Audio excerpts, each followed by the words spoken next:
함께 걷는 기쁨 예배 묵상 두 번째 시간입니다. 오늘도 지난 시간에 이어서 온라인 예배에 대한 이야기를 해볼 텐데요.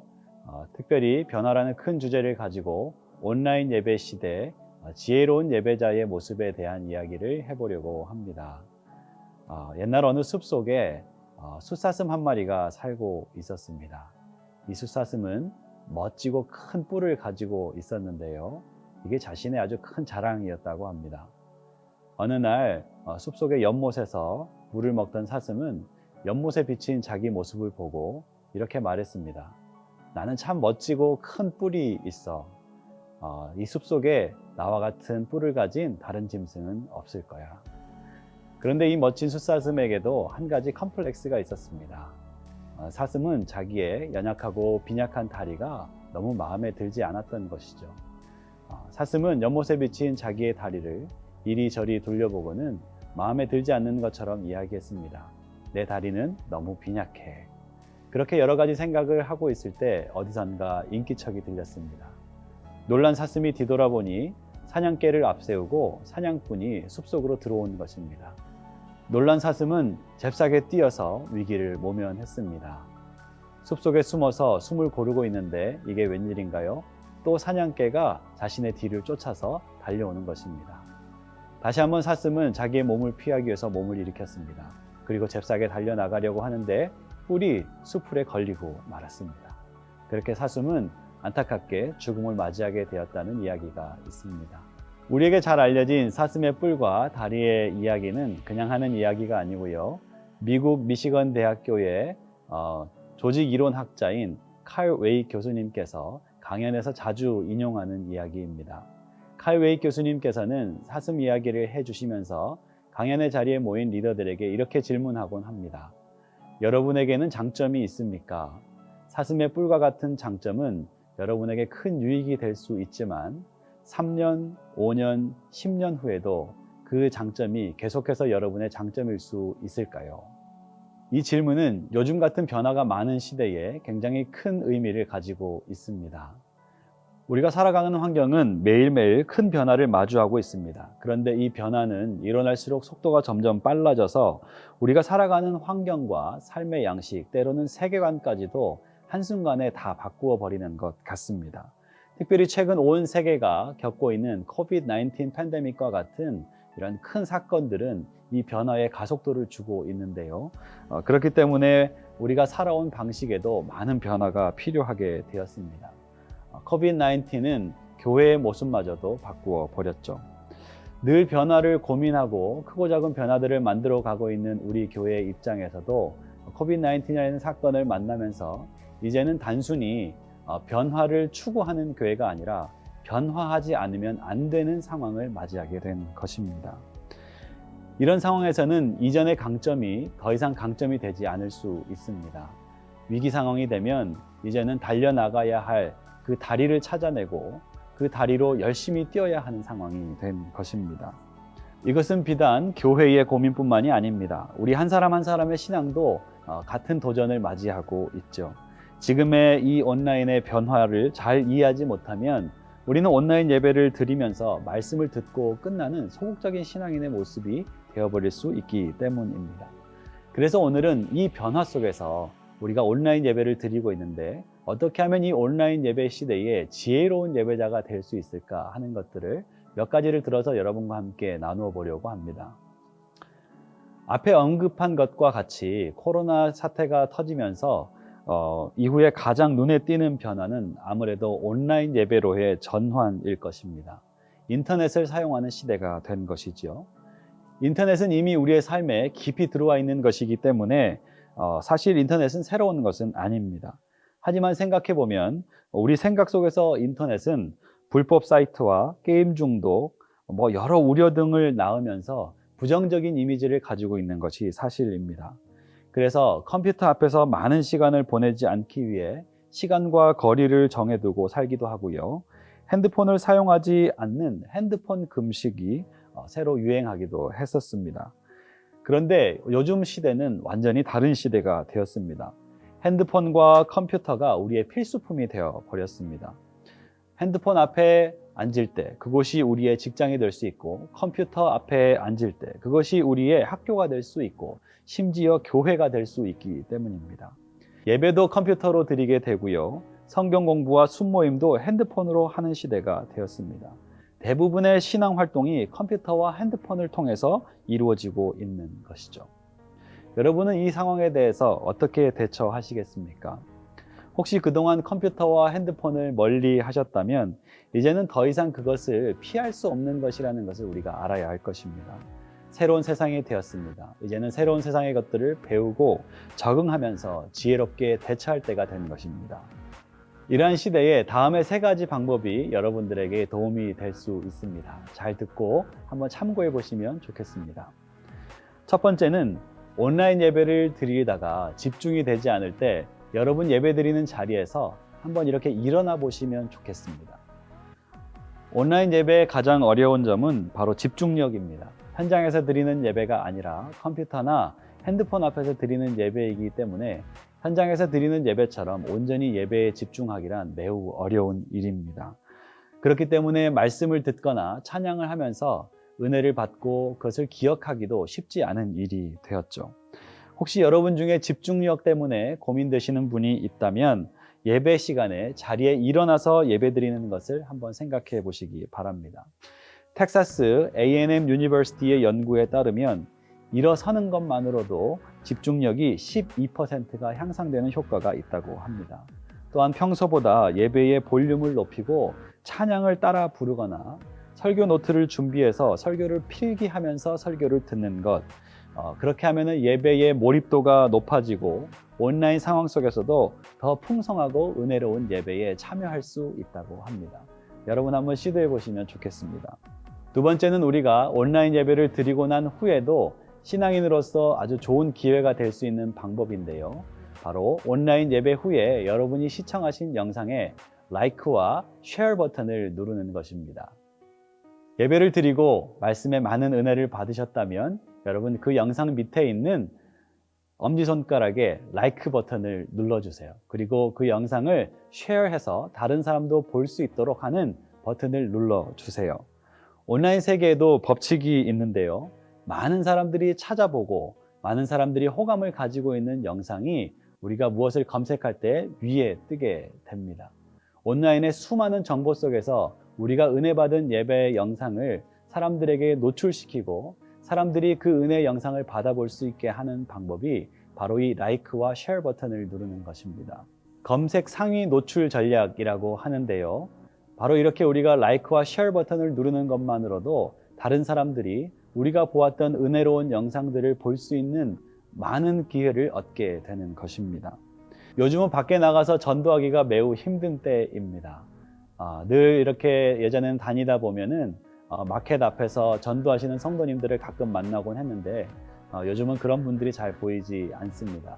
바로 코로나 바이러스 위험 때문에 이 모든 것이 다 금지되었기 때문입니다. 그렇다고 우리가 가만히 있을 수는 없지요. 바로 이 라이크와 쉐어 버튼을 누르는 것을 통해서 우리는 우리가 은혜 받은 말씀을 다른 사람들과 나눌 수 있고 사람들은 그 말씀을 접하면서 복음을 들을 기회를 얻게 되고 하나님을 만나 은혜를 받을 수 있는 바로 그런 좋은 환경에 놓일 수 있게 되는 것입니다. 세 번째는 조금 더 적극적인 방법인데요.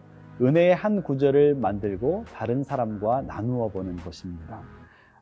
라이크 버튼을 누르는 것에서 한 발 더 나아가서 여러분들이 예배를 드리다가 은혜 받은 말씀이나 생각났던 구절들을 하나의 표현으로 만들어서 여러분이 사용하시는 카카오톡이나 페이스북, 인스타그램에 포스팅을 해보시기 바랍니다.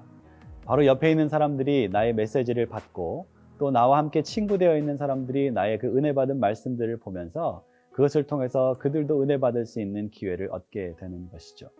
여러분 문자를 보내시면서 혹은 페이스북이나 인스타그램에 포스팅을 올리면서 여러분이 함께 시청했던 예배의 링크를 이렇게 갖다 붙여서 함께 올려주신다면 여러분의 게시물을 받아보는 사람들은 그 영상을 한번 누르는 것만으로 예배를 드릴 수 있고 은혜를 받을 수 있는 기회를 얻게 되는 것입니다. 1초 만에 바다를 건너서 복음의 말씀을 전달할 수 있는 좋은 기회가 되는 것이죠. 이처럼 온라인 예배는 불편하고 제한적인 상황이지만 우리가 잘 찾아본다면 이러한 특수한 환경 속에서도 특별한 기회들이 있다는 것을 알 수 있습니다. 이제 우리는 온라인 예배로 전환된 지급의 상황을 답답해하거나 거부하고 물리치는 것으로 끝내버리지 마시고 이런 기회들을 잘 이용하셔서 여러분이 은혜 받은 현장의 모습을 여러분의 SNS에 담아 복음의 전파 기회로 잘 만들어가는 여러분 그런 소중한 기회로 사용하셨으면 좋겠습니다. 17세기 독일의 신학자 루퍼투스 멜데니우스가 유럽 30년 전쟁, 그 피피추로 물들었던 그 시대에 했던 유명한 이야기가 있습니다. 본질적인 것에는 일치를, 비본질적인 것에는 자유를, 그리고 모든 일에는 사랑을. 아무도 예상하지 못했고 경험하지 못했던 코비드-19이라는 갑작스러운 상황 중에 이 교회는 하루아침에 문을 닫는 위기를 겪고 있습니다. 그런 중에 우리 KCPC에서는 신속하게 온라인 예배를 기획하고 준비해서 KCPC 라이프 등과 같은 위기의 시대의 성도님들을 하나로 묶을 수 있는 좋은 온라인 컨텐츠와 자료들을 준비하고 있습니다. 연약한 다리로 갑자기 뛰어나가는 모습이라 아직 완전하다고는 볼 수 없겠지요. 하지만 밤을 새우기까지 헌신하며 많은 성도님들이 만들어가고 있는 소중한 컨텐츠들입니다. 온라인 예배 시대에 지혜로운 성도님의 모습은 어떤 것일까요? 이런 좋은 복음의 컨텐츠들을 여러분의 이웃들과 함께 나누고 라이크하고 쉐어하면서 그것을 복음을 전하는 기회로 살려내는 것, 그것이 우리가 이 시대를 지혜롭게 살아내는 작은 실천이 될 수 있을 것입니다. 온라인 예배 시대에 지혜로운 성도님들의 참여를 통해 하나님의 풍성한 은혜의 물결이 되어 온 세상을 덮는 귀한 일들이 많이 일어나기를 기도하고 축복합니다. 감사합니다.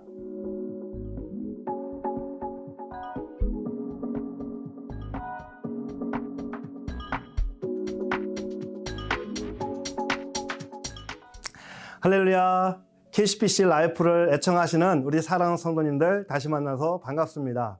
오늘도 저와 함께 복음의 열정으로 인생을 불태우신 선교사님들의 심장 소리를 한번 들어보도록 하겠습니다. 1885년 4월 5일 봄비가 부슬부슬 내리는 부활절 아침, 아펜젤러 선교사님과 그의 아내가 두 손을 맞잡고 재물포항으로 들어왔습니다. 아펜젤러 선교사님은 조선의 선교자이자 최초의 교육가이고 성경번역 위대한 목회자라고 평가받는 분이십니다. 1885년 미국에서 태어난 아펜젤러 선교사님은 두루신학교를 졸업을 하십니다. 아펜젤러 선교사님도 언더우드 선교사님과 마찬가지로 인도 선교에 대한 관심이 많으셨습니다. 그런데 인도 선교에서 조선 선교로 바뀌게 된 계기가 있었죠. 그 영향을 준 사람이 당시에 그 샌프란시스코 연회장, 장로교로 따지면 노회장이라고 하는데 파울러 감독의 영향을 받습니다. 1884년 이 파울러 감독이 조선을 방문합니다. 고종을 만나게 되어지죠. 그때 조선에 대한 교육과 의료 선교에 대한 윤허를 받게 되어집니다. 그리고 미국에 돌아온 이 파울러 감독은 아펜젤러와 함께 비전을 공유합니다. 그리고 첫 번째 감리교 조선 선교사로 아펜젤러를 파송하게 됩니다. 부활절 아침 언더우드 선교사님과 마찬가지로 아펜젤러 선교사님도 기도문을 남기셨습니다. 기도문입니다. 우리는 부활절날 이곳에 도착했습니다. 오늘 사망 권세의 빗장을 산산히 깨뜨리고 부활하신 주님께서 이 백성을 얽어맨 결박을 끊으시고 그들을 하나님의 자녀가 누리는 자유와 빛으로 인도하여 주시기를 기원합니다. 아펜젤러 선교사님, 그분은 복음이 주는 자유와 생명의 빛을 조선 땅에 전하기를 원하셨습니다. 언더우 선교사님은 한국 선교의 아버지라는 수식어가 붙고요. 이 아펜젤러 선교사님은 근대 교육의 아버지라는 수식어가 붙습니다. 왜냐하면 아펜젤러 선교사님의 가장 중요한 사역 중에 하나가 뭐였냐면 교육사역이었습니다. 이 아펜젤러 선교사님이 세운 학교가 바로 배제학당입니다. 우리나라 역사상 최초의 근대 교육기관이죠. 1886년 6월 8일 고종은 인재를 배양하라는 의미에서 배제학당이라는 이름을 아펜젤러에게 하사를 합니다. 그리고 직접 글씨를 써서 현판을 만들어 주기도 합니다. 그런데 조금 아쉬운 게 좀 왕 정도 되면 그냥 학교를 좀 지어주지 그 간판 하나 만들어주나 이런 생각이 들었어요. 그런데 당시에는 어떤 일이 있었냐면 갑신정변 또 여러 가지 우리나라의 격변기였습니다. 그런 면을 고려한다면 고종이 이름밖에 지어줄 수 없는 상황이 어쩔 수 없구나라는 생각도 또 한편으로는 들게 되어지죠. 이 배제학당의 학훈은 뭐냐면 크게 되고자 하는 사람은 남을 섬기는 사람이 되어라. 마태복음 20장의 말씀을 근거해서 이 학훈을 삼았습니다. 이때 이제 배제학당이 열리니까 이제 양반들이 들어오기 시작합니다. 그런데 양반들이 그냥 오는 게 아니라 하인들, 노비들을 데리고 옵니다. 그러니까 학교에서 와서도 자기들이 양반 행세를 하는 거예요. 그래서 언더우 선교사님이 특단의 조치를 내립니다. 양반들이 노비를 데려오면 학교에 오지 말아라 라는 겁니다. 그래서 이런 말씀을 하세요. 하인을 데리고 다니지 않는 것이 공부의 시작입니다. 하인을 데리고 오지 않는 것부터 공부를 시작하십시오. 이렇게 이야기를 합니다. 1896년도에 배제학당에 아주 특별한 선생님 한 분이 찾아오셨어요. 20살 때 김옥균과 함께 갑신정변의 주역이었던, 그리고 독립운동의 주역이었던 서재필 박사님이 배제학당의 선생님으로 오십니다. 유학을 마치고 오셨는데 영어를 가르치기 시작하셨습니다. 아펜젤러 선교사님은 이 서재필 박사님과 함께 협성회라고 하는 학생 자치회를 구상을 합니다. 이 협성회는 나중에 독립협회로 변모하게 됩니다. 이 협성회는 우리나라 최초의 학생 자치회이면서 또 서구식 의회법을 제일 먼저 실천한 단체입니다. 선교사님들과 이 독립운동은 절대 떼어서 볼 수 없는 문제가 많습니다. 굉장히 밀접합니다. 이 아펜젤러 선교사님도 우리나라 독립을 위해서 굉장히 많이 애를 쓰시죠. 아펜젤러 선교사님의 또 다른 사역은 교회 설립입니다. 정동에 있는 정동교회, 지금은 정동제일교회라고 하죠. 세문안교회와 더불어 한국개신교회 모체가 된 교회가 바로 정동교회입니다. 1896년도에 이 정동교회를 벽돌로 짓죠. 처음에는 선교사님 집에서 예배를 드렸지만 나중에는 벽돌로 짓습니다. 이것이 지금 오늘날 정동제일교회 그 건물 그대로 유지하고 있는 겁니다. 아펜젤러 선교사님 자신의 집에서 예배를 드리기 시작을 했어요. 그때는 정동교회라는 이름이 아니라 베델 예배당이라는 이름으로 시작을 했습니다. 여러분, 새벽 예배 누가 먼저 시작하셨을까요? 예수님이 시작을 하셨어요. 마가복음 1장에 보니까 이래요. 새벽 오히려 미명에 예수께서 일어나 한적한 곳으로 가서 거기서 기도하시더니, 예수님이 새벽에 일어나셔서 새벽 기도회를 만드신 거예요. 그죠? 예. 그런데 여러분, 우리나라 수요 예배를 누가 제일 처음 만들었느냐? 바로 아펜젤러 선교사님이십니다. 우리나라 수요 예배는 아펜젤러 선교사님이 그 베델 예배당에서 배제학당 학생들과 성도들이 모여서 함께 매주 수요일 예배를 시작했습니다. 아펜젤러 선교사님의 사역의 특징은 뭐냐면 연합사역입니다. 아펜젤러와 언더우 선교사님은 소위 학생 선교 자원운동이라고 하는 스튜던트 발렌티어 무브먼트 출신입니다. 당시에 D.L. 무디의 영향을 많이 받았는데요. 많은 사람들이 D.L. 무디의 영향을 받아서 조선 선교사로 오게 되어집니다. 이때 가장 중요한 정신이 뭐냐면 에큐메니컬 운동이에요. 연합정신입니다. 그래서 이 아펜젤러 선교사님도 조선에 와서 사역을 하는데 스코틀랜드 출신 존 로스 선교사님과 또 북당로교 출신 언더우 선교사님과 교파를 초월해서 하나 되어서 오직 복음을 전하는 일에만 전념을 다하십니다.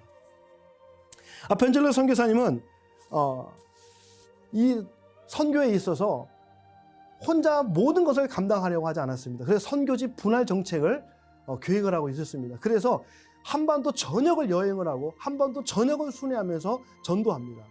1888년 10월부터는 북한 지역을 시작해서 순회 선교 시작하는데 선교사님이 걸은 거리가 무려 2,945km 정도 된다고 합니다.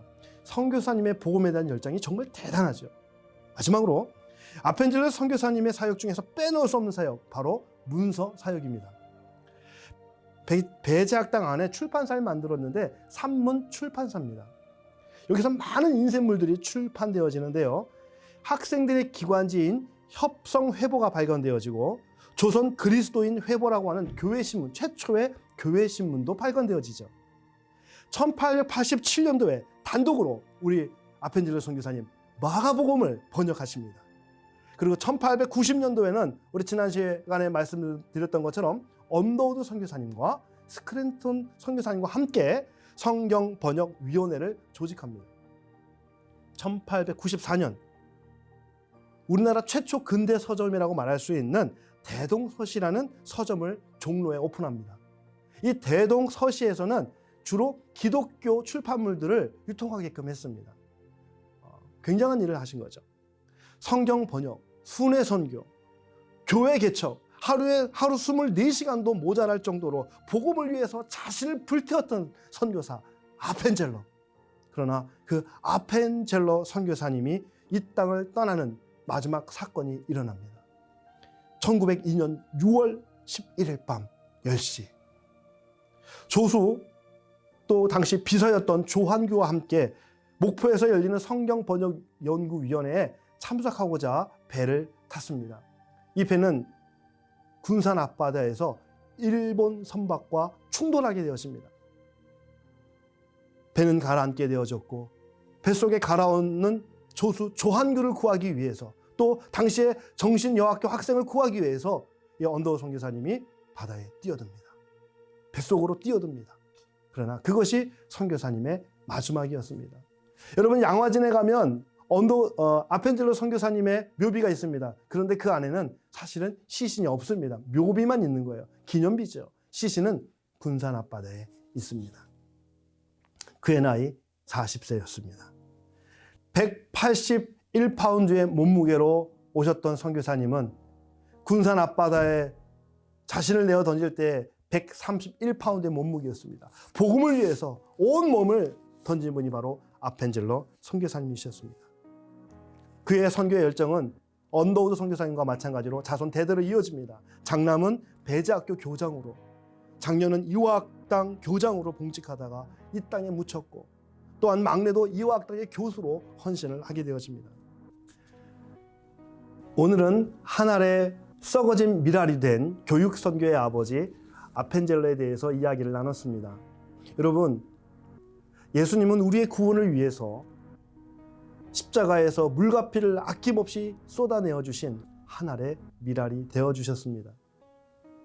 오늘 저와 여러분이 한 알의 미랄이 되어진다면 세상은 그리스도의 사랑으로, 그리스도의 복음으로 놀랍게 변화될 것입니다.